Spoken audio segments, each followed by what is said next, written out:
Good morning class 10th। कल हम लोगों ने एक टॉपिक डिस्कस किया था, linear pair of equation in two variables. Concept, basic concept को हम लोगों ने कल डिस्कस किया था और मैंने आपको बताया था कि किसी सिस्टम ऑफ इक्वेशन को हम कैसे चार मेथड से सॉल्व कर सकते हैं: elimination method, substitution method, cross multiplication method और ग्राफिकल मेथड। बच्चों, आज हम लीनियर पेयर ऑफ इक्वेशंस को एक मेथड जिसको मैंने आपको कहा था कि एलिमिनेशन मेथड के नाम से जाना जाता है, आज हम देखेंगे कि किसी सिस्टम ऑफ इक्वेशन को, सिस्टम ऑफ इक्वेशन का मतलब है दो इक्वेशंस को जो कि दो वेरिएबल्स में है, कैसे एलिमिनेशन मेथड से सॉल्व किया जाएगा। आपको याद होगा कल मैंने ये एग्जांपल आप लोगों को बताया था। पहले हम एग्जांपल नंबर 1 सॉल्व करेंगे और उसके बाद हम एलिमिनेशन मेथड से एक और एग्जांपल देखेंगे, एग्जांपल नंबर 2। तो ध्यान से देखिए कि कैसे हम एलिमिनेशन मेथड से सिस्टम ऑफ इक्वेशन को सॉल्व करते हैं या करेंगे। बच्चों, आपके पास दो इक्वेशंस गिवन है, x + y = 14 इक्वेशन नंबर 1 है एंड x - y = 4 आपकी इक्वेशन नंबर 2 है। एलिमिनेशन मेथड को यूज करते समय या एलिमिनेशन मेथड से इक्वेशंस को सॉल्व करते समय आपका जो सबसे पहला काम है, आपने वेरिएबल्स को देखना है और वेरिएबल्स का कोफिशिएंट देखना है। ये कोफिशिएंट क्या होता है बच्चों? जैसे मैंने लिखा है यहाँ पर 3x, तो 3x का कोफिशिएंट है, मान लेते हैं this is 4y, for example this is 4y, तो 4 is called coefficient of y। अगर मैं यहाँ पर लिखता हूँ -3x, तो then coefficient of x is -3। x के साथ कौन से डिजिट से मल्टीप्लाई हुआ है, that is called coefficient of x। y के साथ कौन सा डिजिट मल्टीप्लिकेशन में है, that is called coefficient of y। हमारे पास यहाँ पर दो इक्वेशंस गिवन है और अगर मैं ध्यान से देखूं तो x का कोफिशिएंट 1 है ऊपर वाली इक्वेशन में और x का कोफिशिएंट 1 है नीचे वाली इक्वेशन में। y का कोफिशिएंट 1 है ऊपर वाली इक्वेशन में और y का कोफिशिएंट -1 है नीचे वाली इक्वेशन में।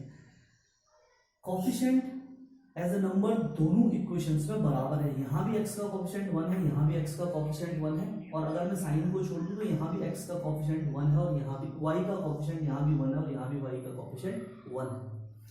बच्चों, एलिमिनेशन मेथड को यूज करते समय सबसे पहले हमें वेरिएबल्स के कोफिशिएंट्स को इक्वल बनाना है। जैसा आप इस इक्वेशन को ध्यान से देखिए, यहाँ पर x का कोफिशिएंट 3 है और x का कोफिशिएंट सेकंड इक्वेशन में 2 है, जो कि बराबर नहीं है। y के कोफिशिएंट को अगर आप ध्यान से देखोगे तो यहाँ y का कोफिशिएंट 4 है और यहाँ y का कोफिशिएंट -2 है, जो कि बराबर नहीं है। अगर ये कोफिशिएंट्स बराबर नहीं है तो आपको सबसे पहले इनको किसी नंबर से मल्टीप्लाई करके, मैं आपको सेकंड एग्जांपल में बताऊंगा कैसे इक्वल बनाना है। अगर कोफिशिएंट इक्वल हो जाए तो उसके बाद उन कोफिशिएंट्स का साइन आपको अपोजिट बनाना है। यहाँ पर प्लस है और यहाँ पर माइनस है। अगर आप ध्यान से देखोगे तो x इक्वल तो है लेकिन x के साइन, दोनों के साइन पॉजिटिव है और यहाँ पर y के साइन अपोजिट है। यहाँ पर हमें कुछ भी इक्वल करने की जरूरत नहीं क्योंकि सवाल में पहले से ही x और y के कोफिशिएंट इक्वल है। यहाँ पर हमें साइन को भी अपोजिट करने की जरूरत नहीं क्योंकि यहाँ पर साइन भी ऑलरेडी इक्वल अपोजिट है। अगर ऐसी कंडीशन पहले से अवेलेबल है तो हम इन दोनों इक्वेशंस को लिखेंगे ऑन एडिंग। हम इक्वेशंस को बेटा ऐड कर देंगे, दोनों इक्वेशंस को ऐड कर देंगे। अगर मैं इन दोनों इक्वेशंस को ऐड करूंगा तो आप ध्यान से देखेंगे प्लस और माइनस और इक्वल होने के कारण y एलिमिनेट हो जाएगा, कट जाएगा, बाकी टर्म्स आपस में जुड़ेंगे, x और x हो जाएगा आपका 2x और इक्वल टू 14 + 4 हो जाएगा आपका 18। यहाँ से अगर मैं x को इवेल्यूएट करूँ तो x 18/2 = 9। बच्चों, हमारे पास x का वैल्यू आ गया है 9। मैंने आपको बताया था कि किसी भी इक्वेशन को सॉल्व करने का या किसी भी सिस्टम ऑफ इक्वेशन को सॉल्व करने का मतलब है उस इक्वेशन में प्रेजेंट वेरिएबल की वैल्यू निकालना। तो हमने एक वेरिएबल को निकाल दिया, दैट इज x = 9। अब हमें y का वैल्यू निकालना है। जब एक वेरिएबल का वैल्यू आपको मिल जाए तो दूसरे वेरिएबल का वैल्यू निकालने के लिए आप उस वेरिएबल की वैल्यू को किसी भी एक इक्वेशन में जो आपको कंपैरेटिवली इजी लगती है हम सब्स्टिट्यूट कर देंगे, पुट कर देंगे। देखो बच्चों, मैंने क्या किया, मैंने लिखा on putting x = 9 in equation number 2। मैं इसको इक्वेशन नंबर 1 में भी रख सकता था लेकिन मुझे लग रहा है कि 2 थोड़ा सा आसान इक्वेशन है तो इसलिए मैं इसको इक्वेशन नंबर 2 में रखा। इक्वेशन नंबर 2 है x - y = 4 और x को मैं रिप्लेस कर दूंगा 9 से क्योंकि x का वैल्यू 9 आ चुका है। ये हो जाएगा 9 - y = 4। यहां से -y = 4 - 9। Minus y is equal to -5, और अगर ये दोनों साइन कैंसिल हो जाते हैं तो y इज इक्वल टू आपके पास आता है 5। तो अगर आप ध्यान से देखेंगे तो यहाँ पर आपके पास x 9 है और y 5 है, जो कि इस सिस्टम ऑफ इक्वेशन का सॉल्यूशन है, आंसर है। अभी हम इस आंसर को चेक करना चाहते हैं, वेरीफाई करना चाहते हैं कि क्या हमारा आंसर सही है। तो मैंने कल आपको बताया था कि सॉल्यूशन हमेशा उस इक्वेशन को सेटिस्फाई करेगा। अगर मैं इस x और y की वैल्यू किसी भी एक इक्वेशन में रखता हूँ और दोनों लेफ्ट हैंड साइड और राइट हैंड साइड बराबर आती है, तो इसका मतलब हमारा आंसर सही है। देखो फॉर एग्जांपल हमने पहली वाली इक्वेशन में इसको रखा, x के बदले रखा 9 और y के बदले रखा 5। अगर मैं 9 + 5 करता हूँ तो ये 14 आ रहा है, तो बिल्कुल सही। सेकंड इक्वेशन में रखकर भी हम इसको चेक कर सकते हैं। x के बदले मैंने रखा 9 और y के बदले मैंने रखा जो 5, और हम सब जानते हैं कि the value of this will be 4।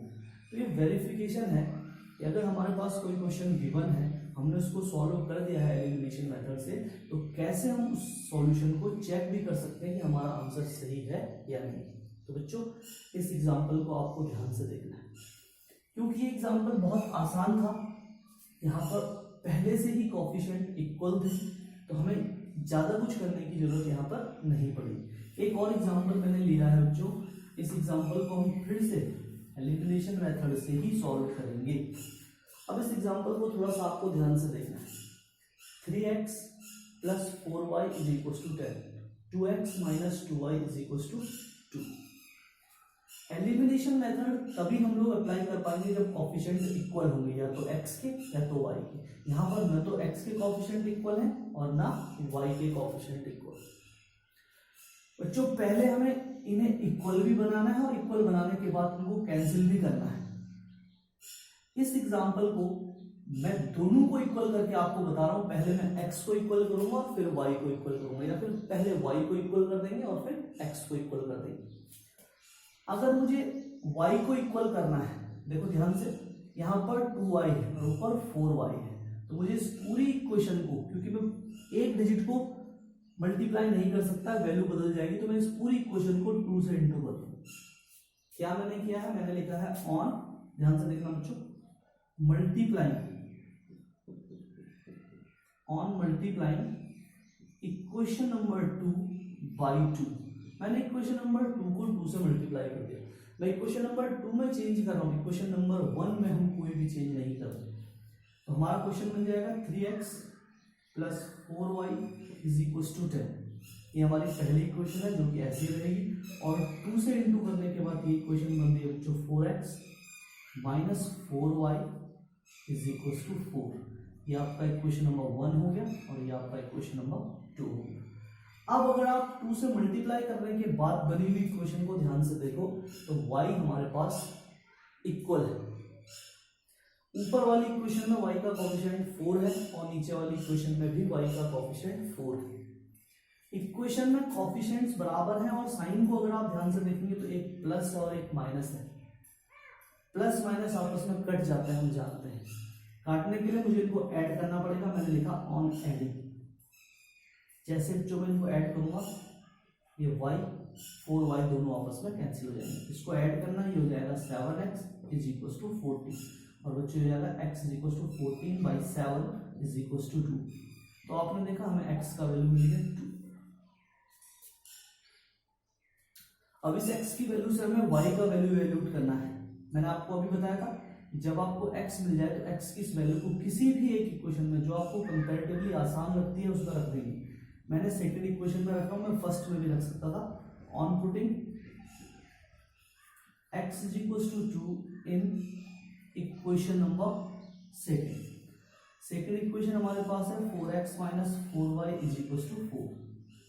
x को बेटा रिप्लेस किया हमने 2 से, 4 × x के बदले 2 रखा, माइनस का 4 × y = 4।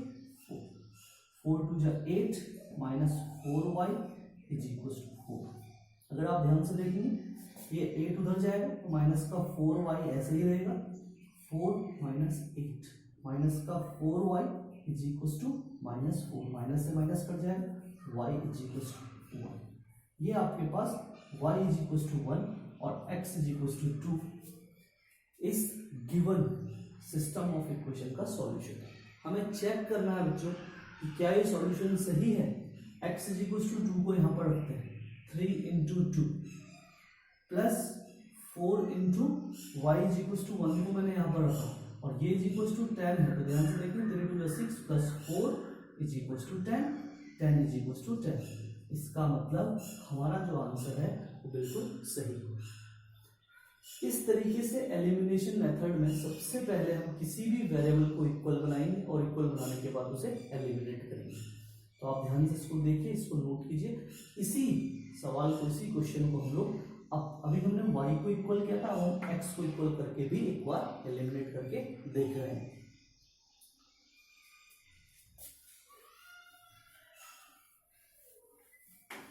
क्योंकि क्वेश्चन सेम है, आप सब जानते हैं कि आंसर भी आपका सेम आएगा। तो चलो ध्यान से देखेंगे, अगर मुझे इस x को इक्वल बनाना है, यहां पर तो मैंने 2 से इंटू कर दिया तो ये 4 बन गया था, लेकिन यहां पर ऐसा कुछ भी नहीं हो रहा है। मैंने 3 और 2, यहाँ पर x का कोफिशिएंट 3 है बच्चों, यहाँ पर x का कोफिशिएंट 2 है, मुझे इसे इक्वल बनाना है। तो यहाँ पर हम क्या करेंगे, इसको 3 को अगर मैं 2 से इंटू करूँ ये बन जाएगा 6, और इस 2 को अगर मैं 3 से इंटू करूँ तो ये बन जाएगा आपका 6। इट मीन्स मैंने x को इक्वल करने के लिए क्या किया है, इक्वेशन नंबर 1 को 2 से मल्टीप्लाई किया है और इक्वेशन नंबर 2 को 3 से मल्टीप्लाई किया है। इसको आपको बहुत ध्यान से देखना है। यहां लिखना पड़ेगा on multiplying equation number 1 by 2 and on multiplying equation number 2 by 3। अगर हम इक्वेशन नंबर 1 को 2 से और इक्वेशन नंबर 2 को 3 से मल्टीप्लाई करें तो हमें क्या मिलने वाला है, 6x, पूरी इक्वेशन को किया जाएगा प्लस 8y और इज इक्वल टू 20। अब ये हमारी नई इक्वेशन है, इसको मैंने 3 लिखी। इक्वेशन नंबर सेकंड को हम 3 से इंटू करें बच्चों, ये हो गया 6x माइनस 6 ऑफ y और इज इक्वल टू 6। इसको हम लोगों ने लिखते हैं इक्वेशन नंबर 4। ये हमारी नई इक्वेशन है। अब यहां पर आपको थोड़ा सा चीजों को समझना है। हमने x को इक्वल तो कर दिया, लेकिन x को काट नहीं सकते क्योंकि दोनों साइन इसके प्लस प्लस है।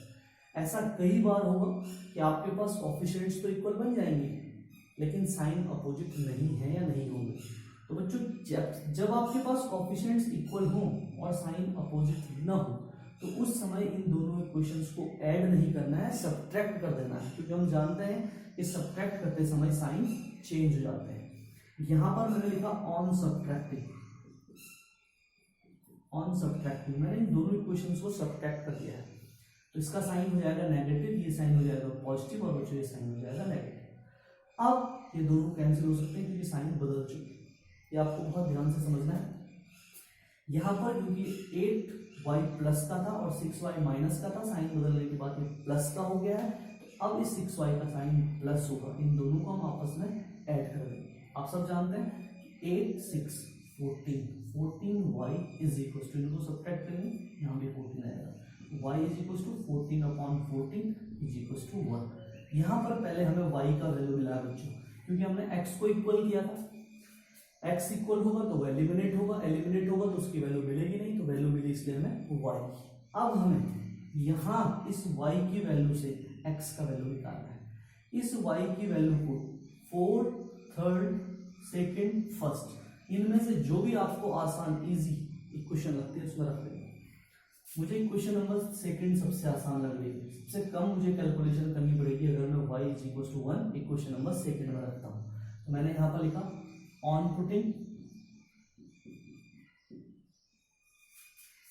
y is equals to 1 in equation number 2nd, हमारे पास दिया है 2x minus 2y is equals to 2। 2x ऐसी रहेगा, माइनस का 2 इंटू वाई को रिप्लेस किया हमने 1 से, is equals to 2। 2x minus 2 is equals to 2। यहाँ से 2x इज इक्वल्स टू 4 और बच्चों x is equals to 4 by 2, it means 2x is equals to. आपको ध्यान हो जब हमने y को इक्वल किया था तब भी हमें आंसर सेम मिला था, अब हमने x को इक्वल किया है तब भी हमको आंसर सेम मिला है। एट द एंड हम लिखेंगे x is equals to 2 and y is equals to 1 are solution of this system of equation, इस सिस्टम ऑफ इक्वेशन की ये सॉल्यूशन है। This is the method to solve a system of equation by elimination method. मैं आप लोगों को फिर से एक बार इसको समराइज कर रहा हूँ। आपके पास दो इक्वेशंस गिवन होंगी और उन दो इक्वेशंस को आपको, जो कि दो वेरिएबल्स में होंगी, आपको सॉल्व करना है। हमने सबसे पहले देखा है एलिमिनेशन मेथड। बच्चों, एलिमिनेशन मेथड में हम क्या करते हैं, किसी भी एक वेरिएबल को एलिमिनेट कर देते हैं। उस वेरिएबल को हम एलिमिनेट कैसे करते हैं, सबसे पहले उस वेरिएबल को इक्वल करते हैं दूसरे वेरिएबल के बराबर, जो कि उसी इक्वेशन में प्रेजेंट है। जैसे यहाँ पर हमने पहली बार में y को बराबर किया, दूसरी बार में हम लोगों ने x को बराबर किया, फिर उसको एलिमिनेट करते हैं, दूसरे वेरिएबल की वैल्यू निकालते हैं और उस वैल्यू को हम दूसरी इक्वेशन में रख देते हैं। कहाँ पर आपको इसको ऐड करना है और कहाँ पर आपको इसको सब्ट्रैक्ट करना है, this is very important point. ये बहुत इंपॉर्टेंट पॉइंट है। अगर दोनों साइन अपोजिट हैं, जो इक्वल हुए हैं, तो हम वहां पर ऐड करते हैं, और अगर इक्वल होने के बाद भी साइन अपोजिट नहीं है तो वहां पर हम सब्ट्रैक्ट करते हैं। तो बच्चों, इन तीन एग्जांपल्स को आपको अपनी कॉपी में नोट करना है। जो भी आपके पास अवेलेबल पेजेस हैं या नोटबुक्स हैं उन पर नोट करना है। और इसके बाद भी अगर आपको ये क्लियर नहीं होता है तो 2 या 3 और एग्जाम्पल आपको बुक से या नेट से लेकर सॉल्व करना है। और उसके बाद भी अगर आपको कोई प्रॉब्लम होती है तो यू कैन आस्क मी। तो इसको रिवाइज करेंगे और आज हम इतना ही लेंगे। Thank you.